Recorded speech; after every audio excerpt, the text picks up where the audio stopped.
never made it, but I know what it takes. I'm motivated by a mix of emotion. Got my statement, and I'm reading it slow so I can understand it fully. Appreciate my standing, go out of this world and right on time. Oh, never in my life have I seen the sky light up like this. I'm far away from Earth and I wanna know if you exist. Mission control, do you read me? Send me my coordinates lately. Mission control, am I drifting? Tie me to someone who will love me, yeah. Wait, I think I'll last a bit longer. Find another reason to breathe this. Welcome everyone. Welcome everyone. Welcome everyone to another Ref Brandon and the Todd family YouTube video.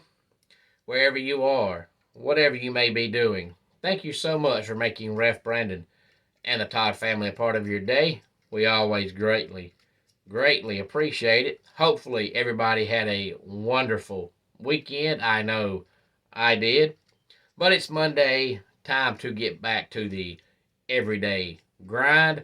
Before we get into today's topic, let me remind you that you can go to prizepicks.com right now and get double your deposit just by entering the keyword Ref Brandon. All one word. Yes, that's correct. Go to prizepicks.com right now and get double your deposit up to $100 just by entering the keyword Ref Brandon. Congratulations going out to the Bengals and the Chiefs on the AFC side, and the Eagles and 49ers on the NFC side. I actually had all four of those games correctly predicted. I know last week here on the channel I said that I had the 49ers and the Bengals as my two teams that are going to go to the Super Bowl. So obviously I had them winning, but I also thought the Chiefs and the Eagles would win. So next weekend, AFC Championship game, Bengals and Chiefs. NFC Championship game, Eagles and 49ers. The only thing that I guess you could say was wrong about was I thought the Bengals and Bills game would be a lot closer than what it was. Yes, I thought the Bengals would win, but I thought it would be a competitive game. It was not. The Bengals pretty much dominated. And I know I mentioned it last week, but I'll bring it up again in case you missed last week's video. I know he's still fairly young as far as age-wise and as far as NFL years-wise, but something about Josh Allen to me just screams big game choker. And that's why I thought the Bengals would win the game yesterday. I said Josh Allen just can't win a big game. And of course, he didn't. But it's just funny that I've made that observation so early in his career, because it's not like he's been around 15 years. He hasn't. But when I watch him play, he just comes across as the kind of guy that's never going to win a big game. But the only thing I can't figure out is why his game has changed so much. If you followed Josh Allen's career, the one thing that's always separated Josh Allen from all the other quarterbacks is that he was a true dual threat quarterback. Most NFL quarterbacks can either run the ball, but they can't throw it consistently, or they're really good passers, but they either can't run or they won't run. But Josh Allen was a true dual threat quarterback. But in his last two playoff games, he's ran for 48 yards, and that's pitiful. But you don't know who to blame it on, because, we're not at the behind-the-scenes, closed-doors meetings. Did the coaching staff have a sit down and say, look, we want Josh to play for a really long time. He runs the ball too much. He's going to get hurt. The only way that Josh is going to play for a long time and be effective for a long time is to become a pocket passer, and the Bills' coaching staff made that decision? Or did Josh Allen go to the Bills and say, look, I want to play this game for a long time, but I don't want to play this game for a long time and be one of those quarterbacks that misses 5 or 6 games a year due to injury. I want to play for a long time, but I want to be healthy for a long time.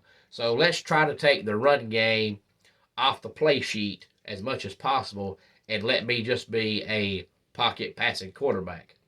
But whoever made the decision, whether it's the coaching staff or Josh Allen, they're idiots, because Josh Allen's game is better when he runs the ball. And his last 2 playoff games, he has not ran the ball. But I do think we'll have 2 good championship games next weekend. But of course, I think the Bengals will win, and I think the 49ers will win. Any thoughts on that?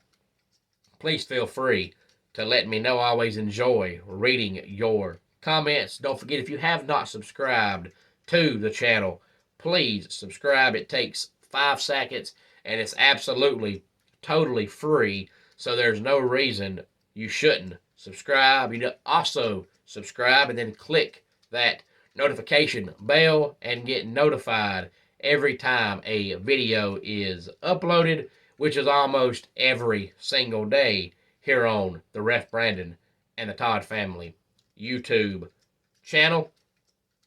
But surveys say that only about 15% of YouTube viewers subscribe to the channels that they're watching. And since it's free to subscribe to the channels, I've never figured out why people watch them and don't subscribe. It's not hard, it's not difficult, and it's free. I would understand if you had to pay a certain fee to subscribe, but you don't. I would understand if it was difficult to subscribe, but it's not. It's quick, it's fast, it's easy, it's free. So please, if you have not subscribed to the channel, click the subscribe button on your screen and do so. We would greatly appreciate it. We had 2 great wrestling shows over the weekend. If you missed them, you shouldn't have. They were great. I'm not going to tell you what all happened because I want you to get on YouTube probably either tomorrow or Wednesday and watch the show in its entirety. But I want you to watch the show in its entirety and enjoy the show and come to the next show. So hopefully you'll get on there and watch it and then want to come to the next show, because there's nothing like being there live and in person, because there's just so much more stuff you see when you're there that you don't see when you watch on YouTube.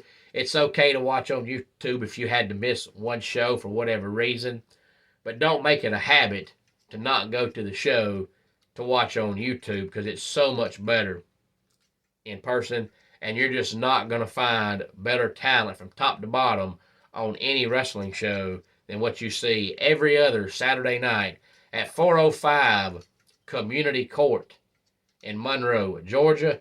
The next show there is coming up in 2 weeks. The first Saturday in February the 4th.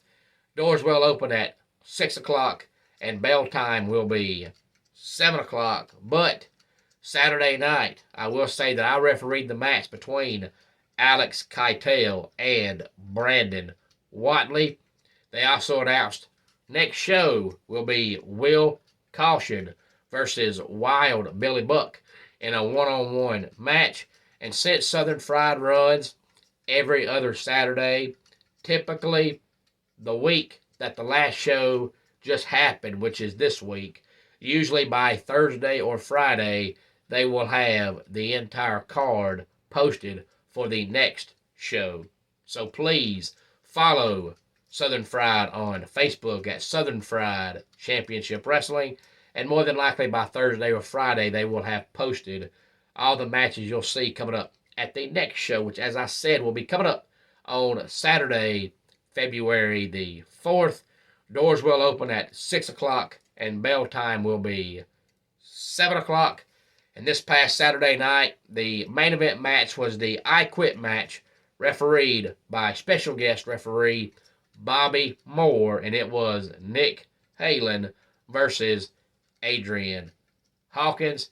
And then yesterday afternoon, I was at 6687 Highway 72 West Colbert, Georgia. Doors opened at 4 o'clock. Bell time was 4:30 for the Ultimate Wrestling Federation. You can also follow them on Facebook at Ultimate Wrestling Federation. The next show there is coming up in 2 weeks on Sunday, February the 5th at 6687 Highway 72 West Colbert, Georgia. Doors will open at 4 o'clock, and bell time will once again be 4:30 that Sunday afternoon. But yesterday, our main event match was Nick Halen, the UWF Heavyweight Champion, in a one-on-one match with the Radical DC Washington. And we also announced that the Radical DC Washington won the 2022 UWF Wrestler of the Year award. And this past Friday night, the Georgia Wrestling History Award Show took place in Canton, Georgia, and the UWF Heavyweight Champion Nick Halen took home a lot of awards Friday night because he won the 2022 Wrestler of the Year, the 2022 Best Technical Wrestler of the Year, and the 2022 Match of the Year in a match he had last year with Joe Black at Anarchy. So Nick Halen won 3 awards this past Friday night at the Georgia Wrestling History Awards Show in Canton, Georgia. So congratulations to Nick Halen for that. So coming up in 2 weeks, Saturday, February the 4th, Southern Fried Championship Wrestling in Monroe, Georgia. And Sunday, February the 5th, Ultimate Wrestling Federation in Colbert, Georgia. Any thoughts on any of this, please feel free to let me know. Don't forget to go to hfotusa.org. Homes for Our Troops is a publicly funded 501c nonprofit organization that builds and donates specially adapted custom homes nationwide for severely injured post 9/11 veterans. Since its inception in 2004, nearly 90 cents of every dollar spent has gone directly to our program services for veterans. Visit hfotusa.org. Let's go ahead and get our dad joke of the day in here. How do you row a canoe filled with puppies? You bring out the doggy paddle. And that wraps it up for today's Ref Brandon and the Todd Family YouTube video. Until next time, it's Ref Brandon saying, just like in pro wrestling, life can be over by the count of 3. Tell your friends and family how much you love them. Bye.